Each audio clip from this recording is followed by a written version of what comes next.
Have you ever wondered if your generosity might be harming your children? Imagine you're about to retire and want to ensure your children have a good future. But what if I told you there are 7 things you should never give them for their own good? The last one will surprise you. But before we begin, I want you to pay close attention to this story, as it will be essential to understanding the great lesson of this video. Maria, a newly retired woman, was filled with excitement about helping her children. She planned to gift them money and properties, convinced that it was the best way to secure their well-being. Does this sound familiar?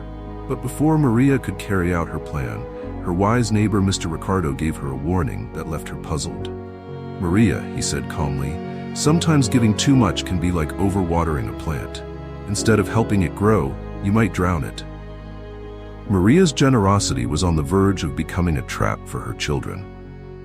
Before we continue, if you find value in these videos, please subscribe and click the bell to stay updated. With a heart full of love and the best intentions, Maria decided to give David a considerable amount of money upon her retirement. "Now you can finally fulfill your dreams," she exclaimed enthusiastically. But what Maria didn't know was that she was about to trigger a series of events that would change David's life forever.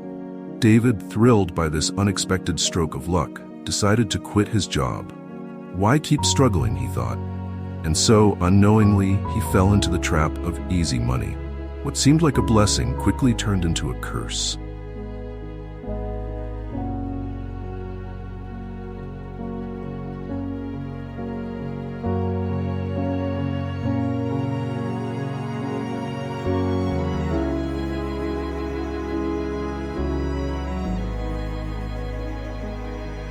This phenomenon, known as the rich heir syndrome, is more common than you might think. In fact, it's so widespread that it even has a name in psychology. Dr. Michael Rogers, author of Preparing Your Children for the Billion-Dollar Inheritance, states that 70% of wealthy families lose their wealth by the second generation and 90% by the third. But why does this happen? Well, imagine receiving a huge cake every day. At first, you'd be delighted, right? But over time, you'd lose interest in baking and probably develop a range of health problems. Money works similarly. The famous psychologist Abraham Maslow once said, "If the only tool you have is a hammer, you tend to see every problem as a nail." In David's case, his new tool was money, and suddenly every problem seemed to have a monetary solution. He lost the ability to face challenges, grow, and find satisfaction in personal achievement. But not all was lost. As the saying goes, it's better to teach someone to fish than to give them a fish. Maria could have chosen to teach David financial skills, encourage his entrepreneurial spirit, or even invest together in a business. These options would have provided not only financial support, but also valuable life lessons. The philosopher Seneca, more than 2,000 years ago, warned of the dangers of wealth without wisdom. "It is not the man who has little, but the man who desires more, who is poor," he said. David had much, but in losing his purpose, he found himself poorer than ever. Are you thinking about giving your children a big gift? Before you do, ask yourself, am I giving them a safety net or a golden cage? Am I providing them with a springboard for their dreams or a comfortable sofa where their ambitions will sleep? Are you thinking about giving your children a big gift? Before you do, ask yourself, am I giving them a safety net or a golden cage? Am I providing them with a springboard for their dreams or a comfortable sofa where their ambitions will sleep? Remember, the true gift is not money itself, but the tools to create, multiply, and use it wisely. As the magnate Warren Buffett once said, "I will leave my children enough money so they can do something, but not so much that they can do nothing." Let's move on to the trap of gifted properties.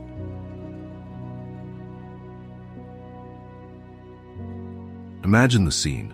Maria, newly retired and full of good intentions, decides to surprise her daughter Sophia with a gift that, at first glance, seems like something out of a fairy tale.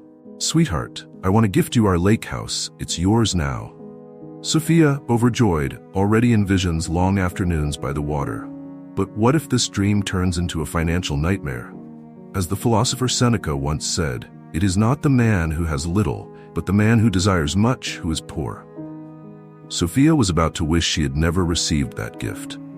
What Maria didn't consider were the hidden costs that came with the property: annual taxes, constant maintenance, and unexpected repairs. Suddenly, that dream house became a bottomless pit that drained Sophia's savings. But let's not get ahead of ourselves. This scenario is more common than you might think. A recent study showed that inherited properties often become sources of family discord.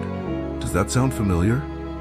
Get ready, because the story of the Rodriguez family will leave you speechless. The Rodriguez family was the epitome of unity until Grandpa passed away, leaving them his old hacienda. What seemed like an act of love turned into a battlefield. Who would pay for repairs? Who would live there? Should they sell it? Family gatherings went from joyful moments to shouting matches and slammed doors. In the end, the property that was supposed to unite them ended up dividing them. Now, don't get me wrong. Gifting a property is not inherently bad. The problem arises when the bigger picture is not considered. As psychologist Abraham Maslow would say, if the only tool you have is a hammer, you tend to see every problem as a nail. In this case, the hammer was good intentions, but the problem was much more complex than a simple nail. The key lies in financial education. Before gifting a property, it's crucial to ensure that the recipient is prepared to manage it, has the means to maintain it, understands the responsibilities involved, and has considered the tax implications. Going back to Maria and Sophia, imagine if, instead of simply giving her the house, Maria had involved Sophia in the decision-making process. Together, they could have explored options like selling the property and splitting the proceeds, or creating a fund for its maintenance. This approach could have strengthened their bond while preventing future problems.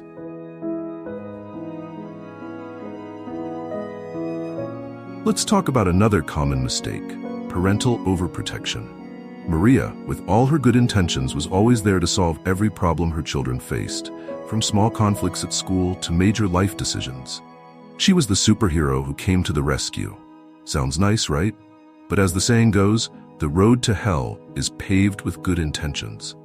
This practice has a name: helicopter parenting. And no, it doesn't help. By solving all their children's problems, parents unknowingly rob them of the chance to develop emotional resilience and problem-solving skills. A study conducted by the University of Florida revealed something surprising. Young adults raised by overprotective parents tend to struggle more with stress and life pressures.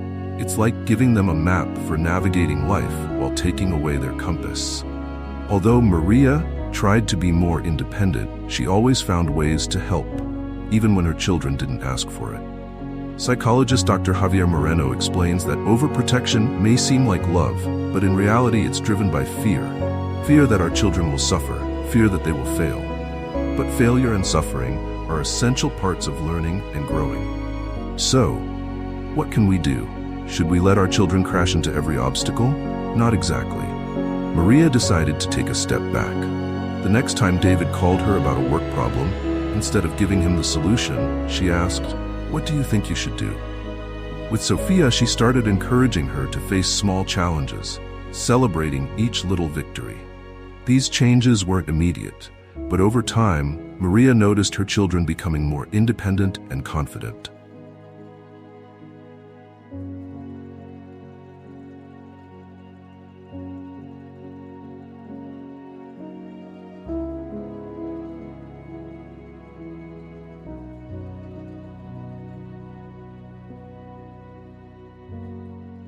But Maria still fell into another common trap: giving unsolicited advice.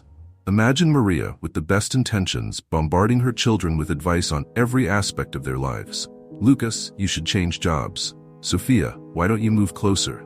David, that haircut doesn't suit you." Small comments that, unknowingly, were building an invisible wall between her and her children. Why can unsolicited advice be so harmful? Over time, her children started avoiding her calls. David, the eldest, limited his responses to one-word answers when Maria started giving suggestions. Maria realized something was wrong when she organized a family dinner and only David showed up. He confessed that his siblings were avoiding these gatherings. What a harsh reality check.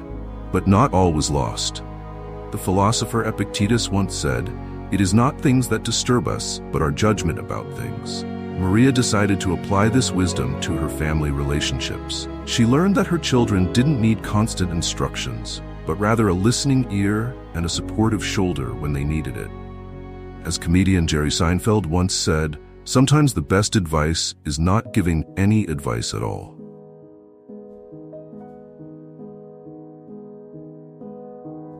Continuing with this theme, let's talk about unrealistic expectations. Expectations are like balloons. If you inflate them too much, they burst.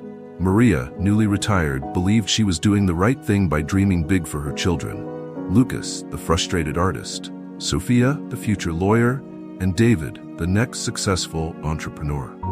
But what happens when our desires turn into a heavy burden for our children? Imagine being Lucas, feeling crushed under the weight of those expectations. A recent study revealed something surprising. Young people facing excessive expectations tend to experience higher levels of stress and anxiety. It's like asking them to climb Mount Everest in flip-flops, impossible and dangerous. Sophia, Maria's perfect daughter, began suffering panic attacks before every exam. The pressure to become the best lawyer even before entering university was consuming her. Sound familiar? It's as if we're giving our children a treasure map they never asked for. Wouldn't it be better to give them a compass and let them find their own way? Psychologist Martin Seligman, father of positive psychology, reminds us that true happiness comes from using our unique strengths. But how can our children discover their strengths if they are busy trying to meet our expectations? Maria had a moment of clarity during one of Sophia's breakdowns. She realized that her love, though well-intentioned, had become a burden. As the famous coach John Wooden once said, "Trust yourself. You know more than you think you do." Maybe it's time to trust our children and their ability to find their own paths.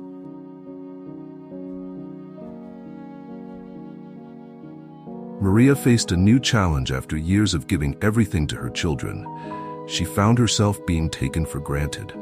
Does this sound familiar? Get ready, because what Maria was about to discover would change her life forever. The philosopher Khalil Gibran wrote, "Your children are not your children. They are the sons and daughters of life's longing for itself." But Maria wasn't alone in this situation. A study conducted by the University of Michigan revealed that 25% of retired parents experience some form of financial or emotional abuse from their adult children.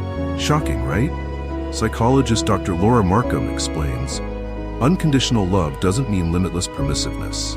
In fact, setting healthy boundaries is a form of love."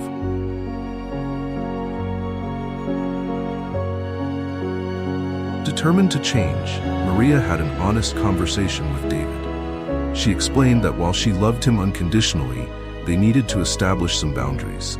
David's reaction was surprisingly positive. He confessed that he, too, felt trapped in their current dynamic and didn't know how to change it. Together, they created a plan. David would start contributing financially and taking care of his household responsibilities. In return, Maria would step back from controlling his decisions and give him the space to grow. Maria realized that what her children needed most wasn't endless help, but the opportunity to face life's challenges themselves. As the philosopher Epictetus taught, we cannot control what happens to us, only how we react to it. Maria began to see her role differently, not as someone who solves her children's problems, but as someone who creates the right environment for them to thrive. Her wise neighbor, Mr. Ricardo, shared a timeless lesson. "Think of your children as young trees," he said. "Your job is not to grow for them, but to create the right conditions for them to grow themselves." This idea challenged everything Maria believed about motherhood. Mr. Ricardo continued, "Seneca taught that the greatest wealth is to be content with little. Don't you think that by giving your children everything, you might be depriving them of the satisfaction of earning it themselves?" Maria reflected on all the times she had resolved her children's problems, unknowingly depriving them of valuable life lessons. "How can I start changing?" she wondered. Determined, she developed a plan that would transform not only her life, but her entire family's future. The first step was establishing clear boundaries. Maria decided she would no longer be the fixer of every problem her children faced.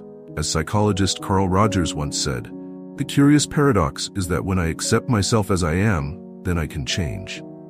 This change wasn't easy. There were moments of doubt and tension, but Maria stayed committed. One day, Sophia called in tears after losing an important case in court. Instead of offering solutions, Maria asked, "What do you think you can learn from this experience?" This simple question opened a meaningful conversation, helping Sophia see her struggles in a new light. Little by little, Maria's children started taking control of their lives. David began inviting her over for dinner, cooking elaborate meals himself. "Mama, I want to give back a little of what you've given me," he said one day, bringing tears of joy to Maria's eyes. A recent University of Michigan study revealed that young adults with supportive but non-controlling parents have higher life satisfaction. Maria was seeing these results firsthand. Lucas, the once frustrated artist, was now playing in a local band, gaining popularity. But the changes weren't limited to professional achievements. Maria's new approach, based on healthy boundaries and fostering independence, had strengthened the family bonds in ways she never imagined. As Carl Rogers wisely said, the only learning that deeply influences behavior is self-discovered, self-appropriated learning. Maria couldn't have been happier.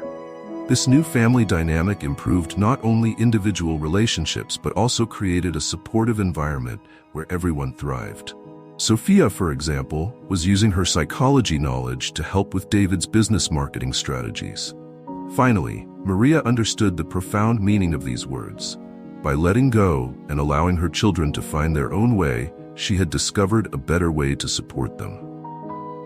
She had become a source of wisdom and comfort, someone her children could turn to for advice, not for instant solutions.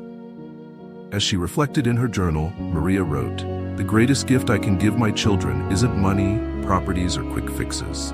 It's confidence in themselves, the ability to face their challenges, and the reassurance that I will always be there.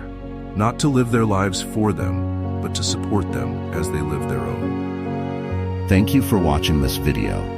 Let's support our wonderful community by hitting subscribe and turning on notifications right now. Show everyone that you're living kindly by liking the video and sharing your experiences in the comments. Take action now to spread positive energy.